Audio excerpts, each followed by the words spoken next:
Good morning. This is, I don't know why I said good morning. My name is Jesse with Closing the Loop. The reason I'm doing this video is because of a little argument that I had with somebody. And it's about fiber. The argument basically is that when it comes to wheatgrass, which is what I have right here, I have a bag of wheatgrass.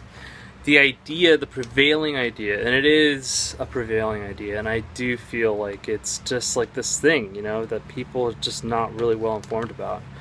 The idea is that when you juice wheatgrass, that you have to separate out the fibers, and just ingest the juice.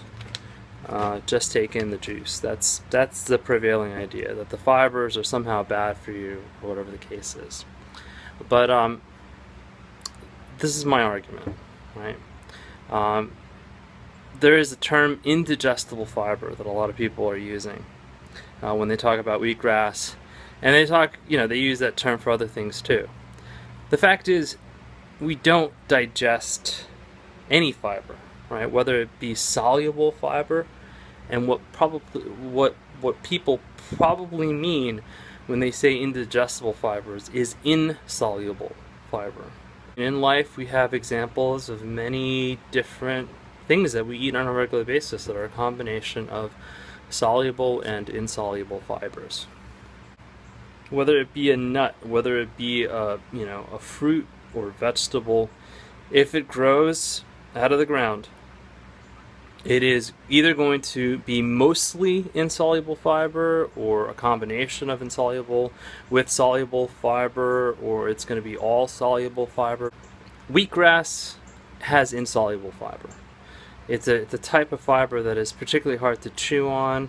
It's hard to swallow. But again, my argument is that you could still take it in and it's not going to cause any harm to you. I have a Vitamix.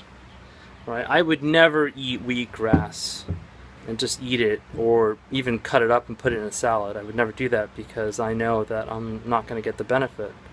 Right? When people mention indigestible, when it comes to wheatgrass specifically, what they mean is the fact that our bodies don't produce the kind of acids, and we're not going to sit around and chew the cud for hours upon hours to get the nutrients out of grass. So we're just not going to do that. So in that way, it's indigestible. But if you put it in a Vitamix blender and you blend it along with your fruit and vegetables and all that other stuff, then it's not a big deal. You could take it in. And so what I'm going to do is I'm actually going to do a little demonstration of that. Reason it's kind of a big deal for me is because anything that makes it so that it's easier for you to get this stuff inside your body, that's always going to be my thing. I'm a firm believer that wheatgrass is really, really good for you, and I'm also a big proponent on making things as easy as possible so that you can get what is good inside of you. Because clearly we live in a world that makes it really easy for us to take in, to eat really bad things. You got the wheatgrass, undeniable, right? You got your celery, which has insoluble fiber. You got your bananas, which has soluble fiber. And you got some other little things that I put in there. You can still see the wheatgrass in there. All right. And I realize this looks really kind of gross. Looks like diarrhea. But it's not. It's very, very good. Comes out looking pretty much the same way as it goes in.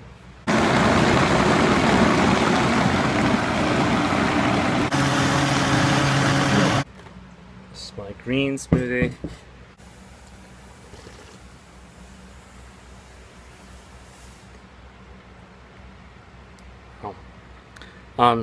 So there it is.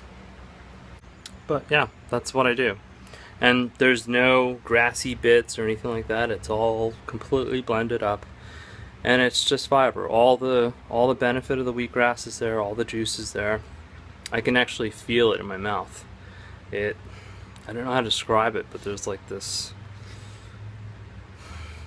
very mineral-y kind of quality to it. It's like salt. It's almost like when you put salt, it has like a kind of like a salty quality. It's sweet, right? I mean, obviously it's sweet, but it leaves your mouth feeling like you've just swished your mouth with salt water, you know.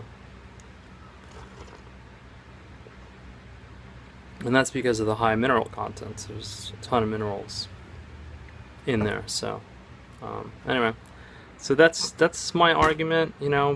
Don't buy into this whole indigestible fiber. All fibers are indigestible. Fiber really only serves the purpose of holding on to the nutrients, and it holds on to them for a longer period of time, so that as the mass, whatever you just ate, passes through the small intestine, the intestines have more time to be able to leach out the nutrients from it. That's why people that go on juice fast, they remove all the fiber. They could be drinking all day, and yet they always feel hungry. They never really feel full. They never really feel satisfied, because that is the whole purpose of fiber. Fiber is there to help us to feel full, but beyond that, it's kind of like a buffer that allows the nutrients to be extracted at a more even pace, right? Like a steady pace. So like sugars, like if you have just sugar water, well, that goes straight to your blood and you have a sugar high, but then you experience a low after that, because your body processes it really quickly, and so you have a jolt and then you have a low. You have a sugar low or blood sugar down or whatever. But with fiber, that changes. You could have really sugary fruit, and yet if you're eating with fiber, you're going to be very even keel. You're going to have high energy, but you're going to be even. It's going to be even throughout the day, which is what people want. You don't want to be all hyper and jumpy, and yet and then all of a sudden, have a crash. So this is Jesse with Closing the Loop. Like the video, subscribe, leave comments, questions.